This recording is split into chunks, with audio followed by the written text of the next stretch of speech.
This is Your Life, episode 35. This is your life. Are you who you wanna be? This is your life. Are you who you wanna be? This is your life.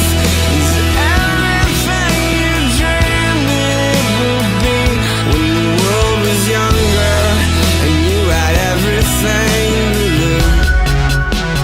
Hello and welcome to this episode of This is Your Life. My name is Michael Hyatt, and this is the podcast dedicated to intentional leadership. My goal is to help you live with more passion, work with greater focus, and lead with extraordinary influence. In this episode, I'll be talking about the importance of a leader's heart, and I speak on this topic a great deal.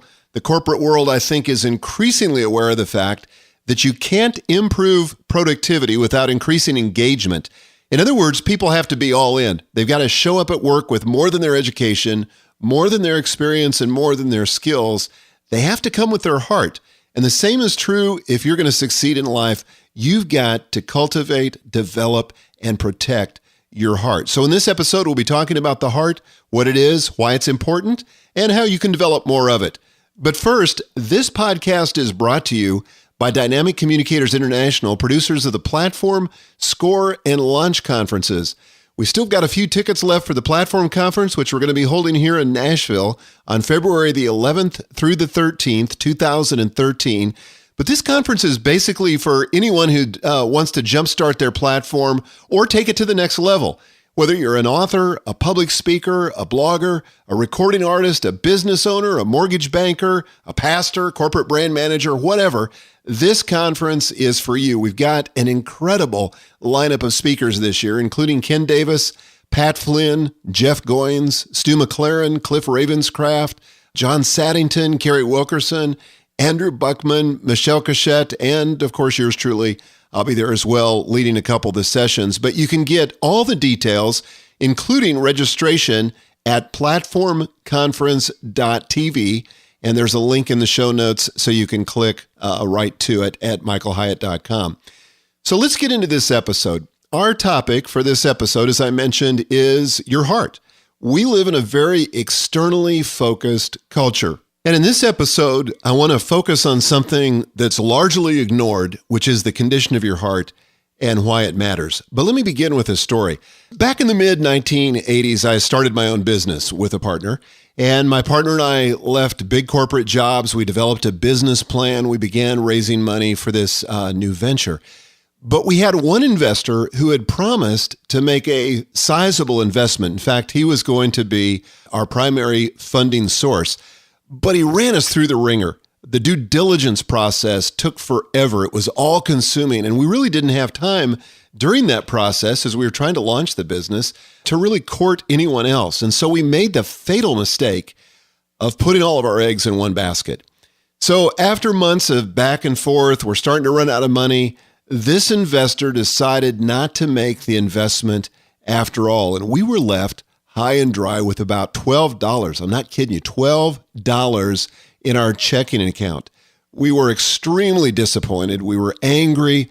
We were ready to quit. We, in a word, lost heart. And for days, we walked around like zombies. We were in a daze. It was surreal. We didn't know what we were going to do because, as I said, we didn't have any other source, but we lost heart. However, that experience wouldn't be the last time I experienced an assault on my heart. In my journal, I've cataloged almost 20 distinct situations where I was ready to quit and throw in the towel. In fact, as I've grown older, the temptation to quit has intensified, I'm sorry to say. But in fact, I'm facing it right now with a major project that I'm in the middle of. It sounded great at the beginning. I was totally pumped. I thought it would be an awesome project. But now that I find myself in the middle of it, where I'm not seeing much progress, and I feel like I've got a long, long way to go, I'm beginning to lose heart. And at least once a day, I fantasize about quitting. And about once a week, I seriously consider it. But it almost always comes back to the condition of my heart. If it's healthy, then I'm not so easily discouraged. I keep perspective. I soldier on, confident that I'm going to prevail and it's going to come out okay. But if my heart's unhealthy, I get discouraged and I want to quit and I lose perspective and I feel overwhelmed and I fear failure. So again, it comes back to the condition of my heart. And today in this episode, I want to share with you 5 truths about your heart. And if you understand these truths and apply them to your life, you'll maximize your influence as a leader, because your heart really is the wellspring of your life and of your leadership. So let's start. Truth number 1, your heart is the essence of your identity. Look, I don't want this episode to be a Bible lesson, but we've got to start there. The Bible, like a lot of ancient wisdom literature, has a lot to say about the heart. And sometimes as moderns, we have it all figured out. But the Bible really puts the emphasis on the right place. The word heart occurs almost 1,000 times. In just the Gospel of Matthew, one little book in the New Testament, we find these words: "Blessed are the pure in heart, for they shall see God," Matthew 5:8. Or, "For where your treasure is, there your heart will be also," Matthew 6:23. Or, "A good man out of the good treasure of his heart brings forth good things, and an evil man out of the evil treasure brings forth evil things," Matthew 12:35. And I'll have a lot to say about that in a little bit. "But those things which proceed out of the mouth come from the heart, and they defile a man," Matthew 15:18. And then Matthew 22:37, Jesus said to him, "You shall love the Lord with all your heart, with all your soul, and with all your mind." But your heart is your authentic self. It's the core of your being. It's that part of you that makes you you. One of my favorite theologians, one of my favorite philosophers was Dr. Seuss. And he said, "Today you are you. That is truer than true. There is no one alive who is you-ier than you. And in like manner, there's no part of your being that is more you than your heart." It's the you-iest part of you, if I could say it that way. But your heart is your inner being, where your dreams, your desires, your passions live. It's that part of you that connects with God and with other people. St. Macarius the Great, one of the Desert Fathers who lived in the 4th century, said this about the heart, quote, "The heart is but a small vessel, and yet dragons and lions are there, and there likewise are poisonous creatures, and all the treasures of wickedness, rough, uneven paths are there, and gaping chasms. There also is God. There are the angels, their life and the kingdom, their light and the apostles, the heavenly cities and the treasures of grace. All things are there." Unfortunately, the focus in our world is too often on the image, that external self, the self you project to those around you, and it's not our authentic self. Another Bible verse from the book of 1 Samuel 16:7, "For the Lord does not see as man sees, for man looks at the outward appearance, but the Lord looks at the heart." I never forget, years ago, it's been more than a decade now, that I first met the author John Eldredge. He was writing for us at Thomas Nelson. He hadn't yet written the book Wild at Heart, which would become kind of a defining book for him, his best-selling book of all time, millions of copies sold. But at this point, he hadn't written that book, but I was meeting with him as the publisher of the division that was publishing his books. And I remember the first time over breakfast, he looked at me and he said, "Mike," he said, "how's your heart doing?" And I didn't know what to think. I almost took offense at the question. I thought, in a sense, it's none of your business. And another part of me thought, I don't have a clue. I don't know what the condition of my heart is. I've never honestly even thought about it. And that began a journey for me to begin thinking about my heart and to over time realize that it is the essence of my identity. Whatever is happening on the external world might be interesting, but it's not essential. What's going on in my heart is where the real battles are won or lost, where success or failure happens, and really where I connect to the things that are the most important to me. So truth number 1 is your heart is the essence of your identity. But there's a second truth about your heart that you must embrace if you're going to maximize your influence as a leader, and it's this. Truth number 2, your heart is the most valuable leadership tool you have. I know as leaders, we often think it's our experience, maybe it's our knowledge or our skills. They're the most important component of our leadership. I don't think that's right. I think it's our heart.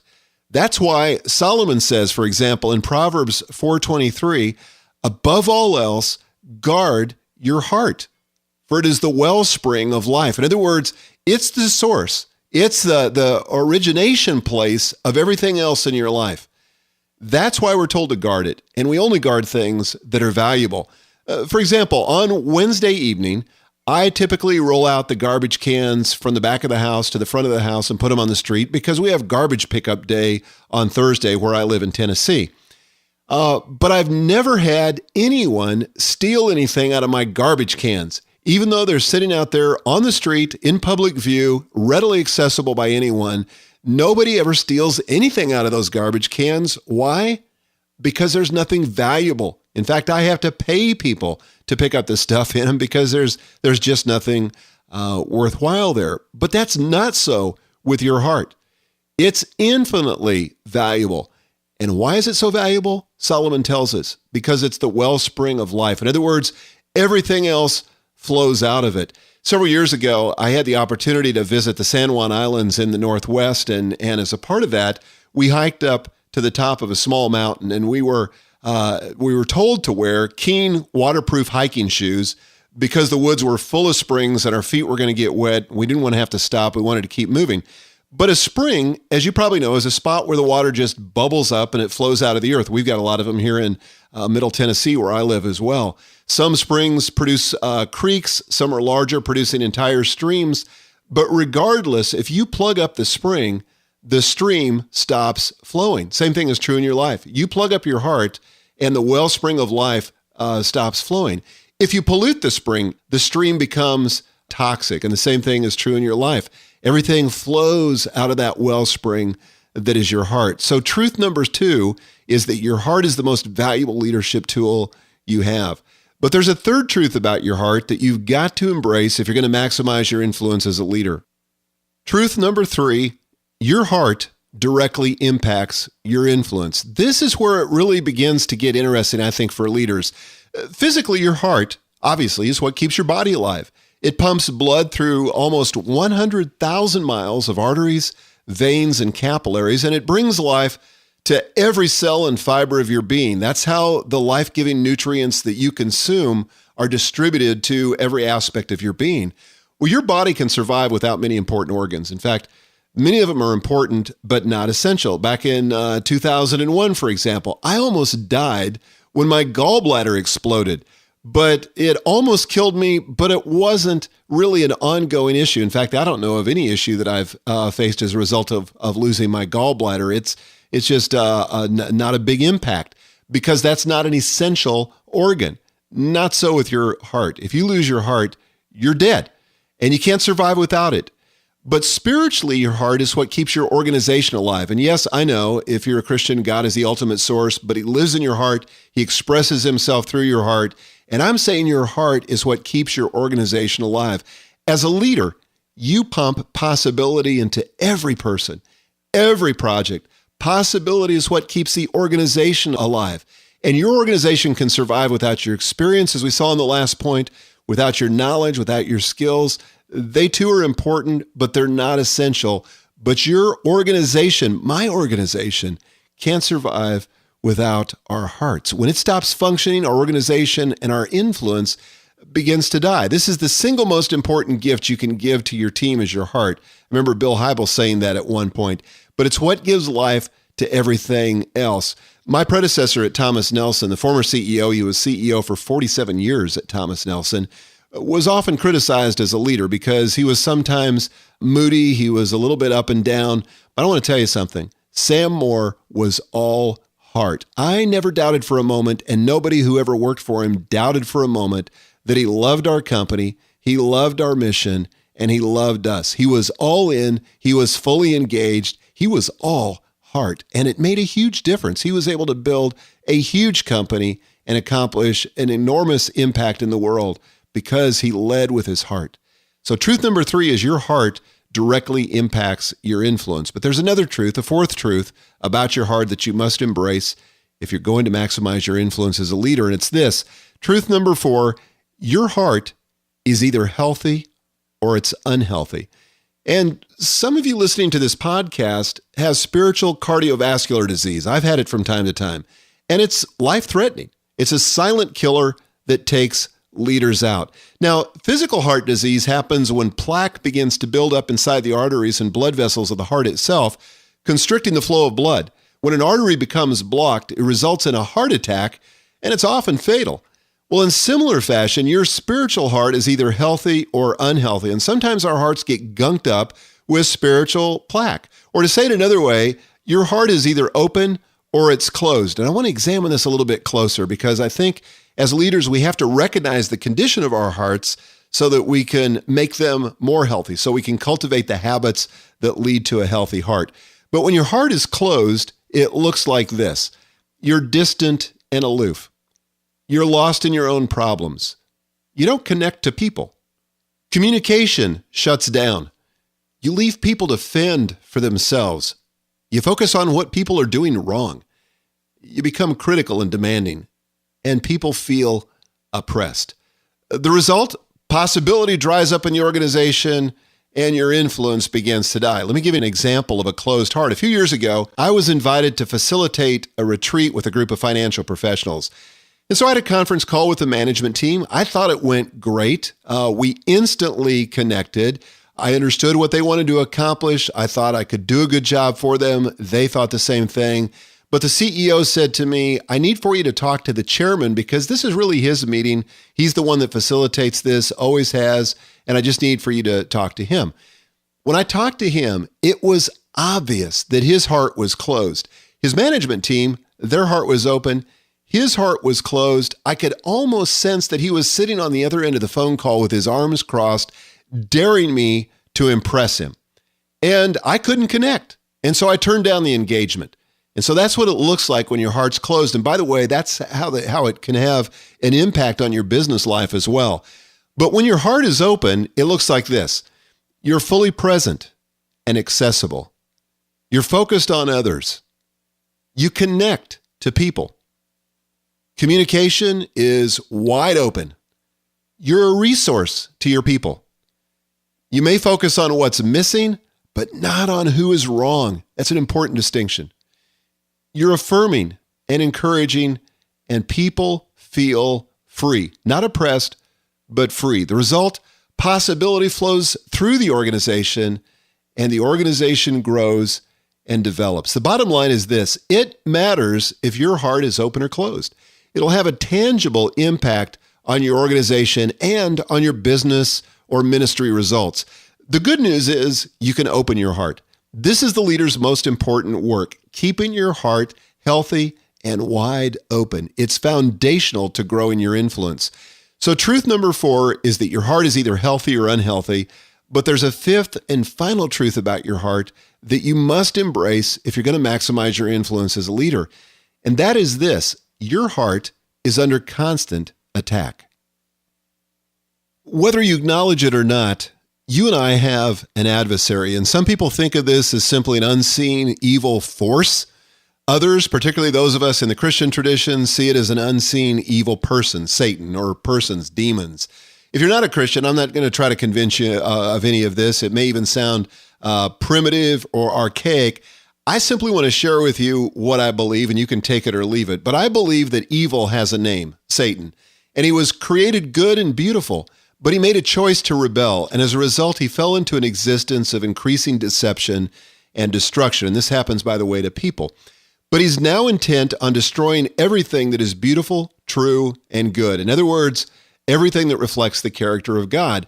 And with regard to you and to me, his primary objective is to take us out. And he often does this without firing a single shot. He simply attacks our heart so that we become discouraged and quit. In a sense, we give up and we walk off the field before the game is over. And that's why King Solomon said, above all else, guard your heart, for it's the wellspring of life. It presumes that it's under attack. That's the first thing we have to do as leaders if we're going to be effective, is guard our heart, recognize the value and the importance of it, and make a stand for it. So let me just again summarize these 5 truths. Truth number 1, your heart is the essence of your identity. Truth number 2, your heart is the most valuable leadership tool you have.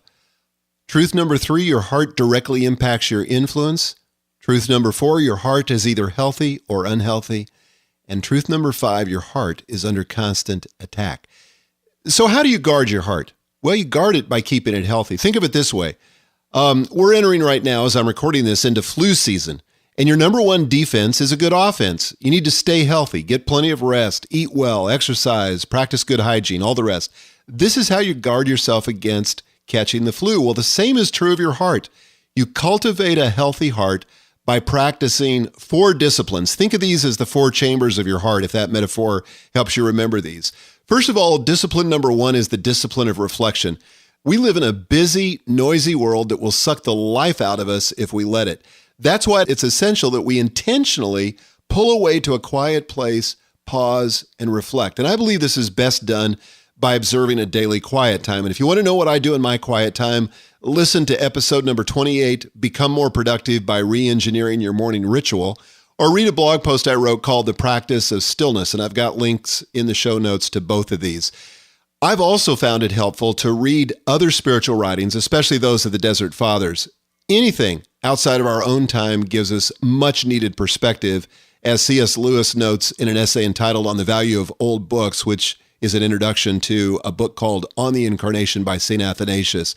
So discipline number 1 is the discipline of reflection. Discipline number 2 is the discipline of rest. You know, we've got this need for rest built into our very physiology. We're made to shut down for a third of the daily cycle. One of the quickest ways to lose perspective is to cheat ourselves out of this God-given off switch. But by practicing the discipline of rest, we can gain that back. And it requires more than a biologically induced pause. It requires deliberate choices, deciding to rest one day in 7, choosing to take our allotted vacations. I believe it even involves fasting, giving our bodies a break from the tyranny of our appetites, but intentional rest. In fact, if there's one thing that you probably need to do to regain perspective, that's it. I talk a lot about it on these podcasts because I meet a lot of people that are worn out and tired, and just a good night's sleep would give them a lot of their heart back. That brings us to discipline number 3, the discipline of recreation. You know, there's a difference between amusement and recreation. The former leaves us more tired than we're started. For example, have you ever taken a trip to Disney World and come back more exhausted than you left? Yet the latter, real recreation, leaves us refreshed and it grounds us. But recreation involves any activity that gives us the opportunity to express our creativity. And for some, that might involve painting, writing, playing a musical instrument. For others, it might involve rebuilding an engine or baking a cake. But these activities never seem urgent, but they're vitally important. And the older I get, the more I realize it. And that leads us to discipline number 4, the discipline of relationships. You and I were made to live in a relationship to others. In fact, the very foundation of reality is relational. Before the world was created, I believe, Father, Son, and Holy Spirit lived together in perfect love and unity. But in a world of social media, and I love social media, I've written a book about social media, but there are a lot of faux connections where we take something that's artificial and looks like a relationship, but is really not a connection. And we've got to be intentional about building authentic relationships and real community if our hearts are going to stay alive. This means making time, quality time. This means making time, quality time for our family members and friends. And it means taking the initiative to invest in those we love. I realize I've only scratched the surface. This topic is worthy probably of an entire book, but my hope in recording this podcast is simply to put your heart on your radar so that you'll nurture it and find it to be a resource in the challenging times ahead.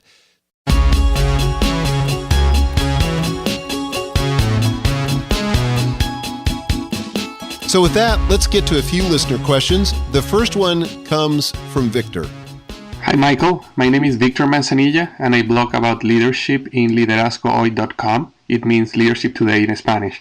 Hey, man, you do an amazing job, and thank you for everything you do. The question I have is about what do you think is the biggest temptation a leader has after it becomes successful?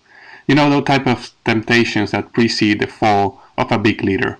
And I would love to know if you had any personal experience or temptation you want to share for us. Thank you very much. Victor, I think the biggest temptation is to think that we've got it all figured out. And this is the temptation of pride. We think that just because something worked once, we've now broken the code and we've got a formula.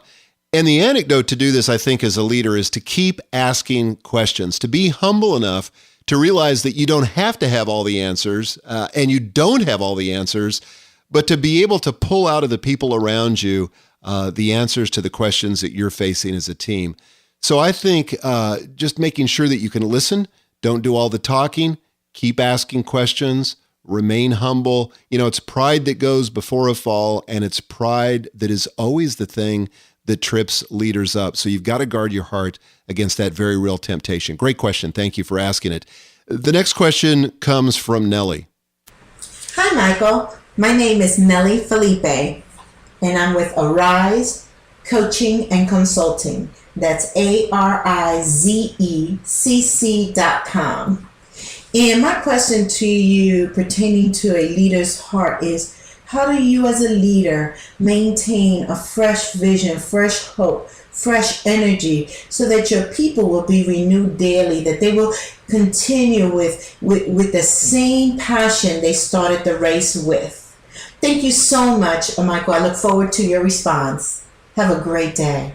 Thanks, Nellie. I think you maintain a fresh vision, fresh hope, fresh energy so your people will be renewed by leading yourself.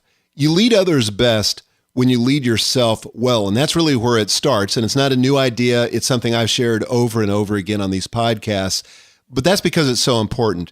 You've got to connect yourself daily with the vision, and you've got to manage your energy. As I said earlier in the podcast, Bill Hybels says the most important gift a leader brings to his team is his energy, and I think this is really true. So you've got to manage your energy level. You've got to make sure you're getting enough rest, that you're eating well, that you're getting exercise, that you're maintaining your energy so you don't get fatigued and get out of gas. People can pick up on that, and it affects their leadership and their energy level as well. Then also I would remember that people need vision. The Bible says that without it, the people what? Perish. That's right. You've got to keep speaking the vision. Because people get lost in the daily routine, the daily grind. The vision just kind of goes out of the organization, and they're just trying to attack one task after another as though they were unconnected to something bigger and something transcendent. Your job as a leader is to keep talking about why what they're doing matters and how it's connected to the bigger picture. And your words as a leader carry more weight. That's why you've got to be a wellspring of encouragement. And I would say one of the simple things that you and I can do is start by making sure that we're thanking the people closest to us, even for the little things that we're paying them to do. Thank you never gets old. People cannot hear it too much. And living with an attitude of gratitude really will affect other people's attitudes as well. The next question comes from Heather. This is a little bit off topic from the leader's heart, but I thought it was so important that I wanted to answer it on the episode today. This is Heather Bogini, and my website is puttingtheseatdown.com. My comment is in response to episode 33 podcast, where you answered a listener's question on people living in different stages or decades of their lives. What advice do you have for the female entrepreneur who chose a different or untraditional career and life path, and who is re-entering the workforce at age 42. I'm finding that in my 40s, I'm starting my own company, re-entering the workforce, and I'm cramming in everything that the traditional career path would have accomplished in their 20s and 30s. Please give advice to the scores of women like me who have chosen a different career and life path. Thank you, Michael. And thank you, Heather, for such a thoughtful question. And I'm sure it must seem overwhelming when you're trying to re-enter the workforce after you've been out maybe for a decade or a couple of decades.